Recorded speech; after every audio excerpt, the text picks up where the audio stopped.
করতে পারবে না, মানে পাপ করার ক্ষমতা সে হারিয়ে ফেলে, শয়তান তার কাছ থেকে অনেক দূরে চলে যায়।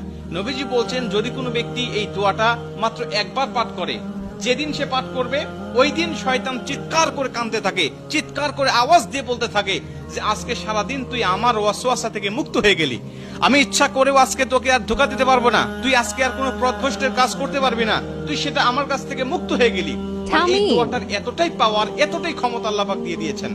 অতএব আমরা এই দোয়াটা মুখস্থ রাখবো, ছোট্ট একটি দোয়া মুখস্থ করে প্রতিদিন আমরা তেলাওয়াত করব। আমরা কিন্তু অনেকে আছি পাপ ছাড়তে চাই, কিন্তু আমরা এমন কিছু দেখি বা এমন কিছুর সম্মুখীন আমরা হয়ে যাই, ওটা দেখার পরে আমরা নিজের উপরে নিজের কন্ট্রোলটা হারিয়ে ফেলি, তখন আমরা পাপ করতে বাধ্য হই বা পাপ শয়তান আমাদেরকে করিয়ে ফেলে। এজন্য যদি আমরা প্রতিদিন অন্তত ফজরের নামাজের পরে এই দোয়াটা যদি পাঠ করতে পারি, তাহলে আমরা কিন্তু শয়তান থেকে মুক্ত থাকবো ওই দিন সারাদিন। আর শয়তান থেকে মুক্ত থাকার কারণে আমরা ইচ্ছা করলে ওই দিন পাপ করতে পারবো না। নবীজি এই দোয়াটা